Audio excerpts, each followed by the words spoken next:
Hi, this is a video on understanding video technology and production. My name is Ryan, and the areas that I'll cover include pre-production, production, and the technical aspects of digital video technology. The type of production that we'll be looking at is film. A film that exceeds the running time of 40 minutes is considered a feature film. These are shown at cinemas, TVs, and other means. The Story of Kelly Gang was the first ever feature film. It was made in 1906 and that had a running time of over 60 minutes. Films that are 40 minutes and under are considered short films. The next type of production we'll be talking about is finance. One of the most popular ways to fund a film at the moment is through this process called crowdfunding. Crowdfunding is the practice of funding a project by raising money from a large number of people who generally all contribute a fairly small amount in comparison to the full film's budget. In exchange for this, they usually get something back, for example, merch or a copy of the film. However, there are other ways to finance a film. Three of the main crowdfunded films are Laser Team.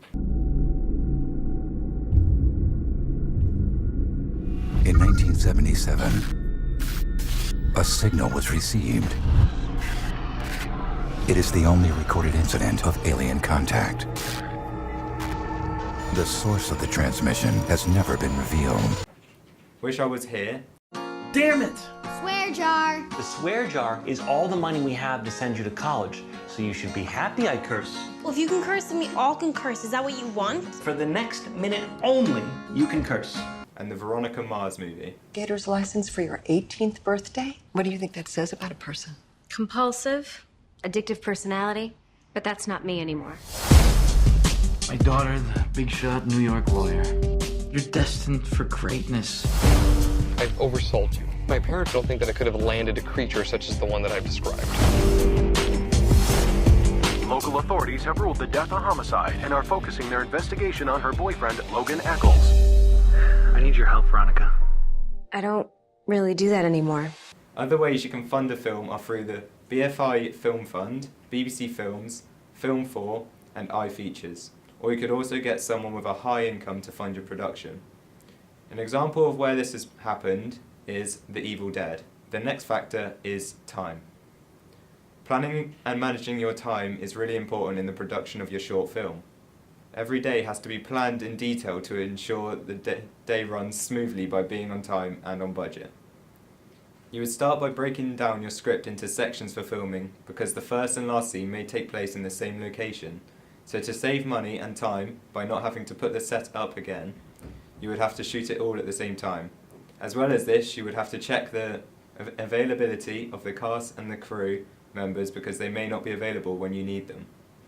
You create a call sheet for everyone, which is basically a schedule given to everyone to tell them when and where to be. Next up is personnel. Based on the budget and size of the production, the crew size will also vary.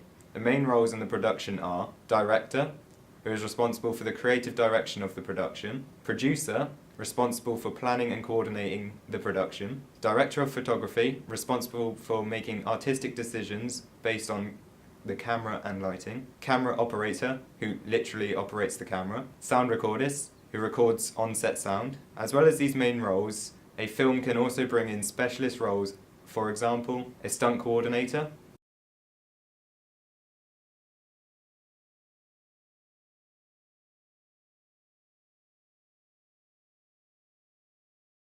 a historical consultant, and even a helicopter pilot. Other roles may also be needed on the production you are creating. For example, a sexographer was needed in The Wolf of Wall Street. Another factor that has to be considered when producing a film is the facilities provided. This would also include hiring a studio as well as hiring production kit. Examples of production kit needed would be cameras, lights, lenses, clapperboards, batteries, and any other additional items you may need for your specific production. Materials are also a necessary factor of pre-production. Materials that would be required would be mainly costumes and props, but pre-recorded music may also be needed too. Locations. You would also have to make sure that you choose the correct location for your film, because it helps immerse the audience into the film in the first place. It is as important as choosing the correct actors. Codes of practice and regulation. This relates mainly to the problems with copyright infringement, health and safety, and certification considerations. To use work that is copyrighted, you would need permission from the copyright owner, which could take a long time, so you would need to be prepared. In this section, I'll be talking about how video works. The analog TV standard for the UK is known as PAL, which stands for Phase Alternation Line, and is a display that uses 625 lines to display images. It was introduced in 1963 by Telefunken and first broadcast in the UK in 1967. But more digital means have now taken over, for example, DVB.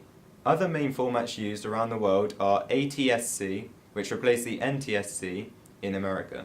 Moving from analog to digital has had significant improvements, including picture quality. Digital systems use smaller signals, meaning that companies such as Sky can stream more content and so record more and stream more channels at once. As well as this, it allows internet, TV, and on-demand systems possible, for example, Netflix. Digital recording.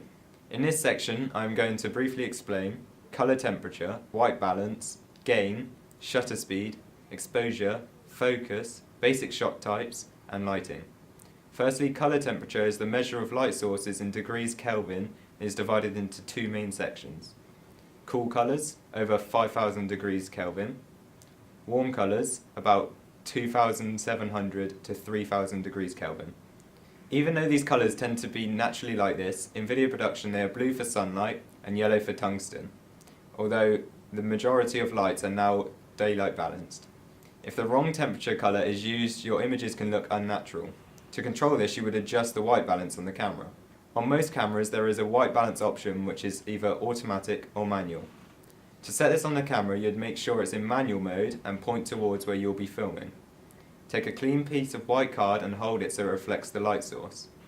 Zoom the camera in until the card fills the frame and push the white balance button. The scene can now be filmed. Next up is shutter speed. Shutter speed is literally how often your shutter opens and closes whilst filming. With a very fast shutter speed, the individual frames can be very clear with no motion blur. With a slow shutter speed, there will be motion blur in the individual frames. To get a natural motion blur on your frames, you need to work out your frames per second, then double the shutter speed. Next up is exposure and gain. Exposure is usually used in its automatic setting, but this can create very unprofessional looking shots if you move the camera from a window to inside the room, as you can clearly see the exposure fixing itself. You can set it manually by adjusting the f-stops on the camera lens, which are either on the lens itself, the body of the camera, or in the menu.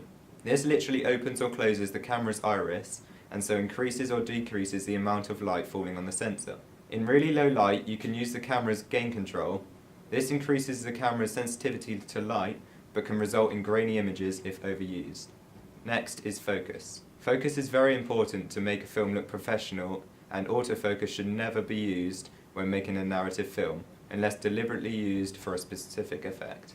We mainly need to understand this idea of depth of field. In a deep depth of field shot, everything in the frame is in focus, whereas shallow depth of field only has a proportion in focus, either the background or the foreground. Focusing is a fairly simple process. Zoom into the subject and turn the focus ring until the image is sharp. Then you resize your shot accordingly. Video cameras work differently to DSLRs because they can control depth of field using mainly aperture settings. To control depth of field on a video camera, you need to change your physical position and focal length of the lens. However, to get deep depth of field, just keep the lens zoomed all the way out, and to get it to be shallow, position the camera far away from the subject and zoom straight in. I am now going to talk about basic shot types. Examples of basic shot types include establishing shot, long shot, medium shot, close-up, extreme close-up, tilt, pan, and POV. Lighting. Here I am going to demonstrate the idea of three-point lighting, which consists of three light sources.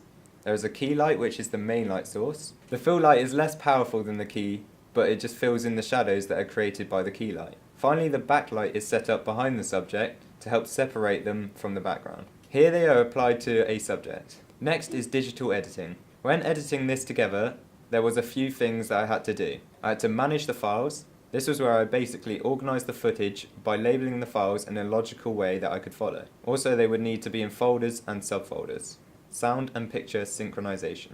For this project, I'm using two cameras that record simultaneously, one at the front and one at the side. In order to synchronize these, you have to use the clapperboard at the start of the recording on both cameras. When editing them, you can look at the audio waveforms and match them together to sync them up. I have also used a few transitions throughout the production, such as cross-dissolve. Transitions can be used to smooth out your shots, or to hide slight errors, but also for stylistic effect. Exporting. There are different formats in which a video can be exported, as well as different resolutions, frame rates, and so on. But this is how I'm going to export this particular video. First, in Premiere Pro, you go to File, then Export, then click on Media, which should bring up the export window. You can change a few settings here, but I'm going to use the QuickTime format, and then choose H.264. I'm also going to leave the preset to Match Source High Bitrate. By clicking on the blue text, I'm going to change the output name, then change the save location, then hit Export at the bottom. Then you sit back and wait for the render to finish. Finally, to finish this presentation, here is a short film we created using the previously discussed techniques. Thank you for watching.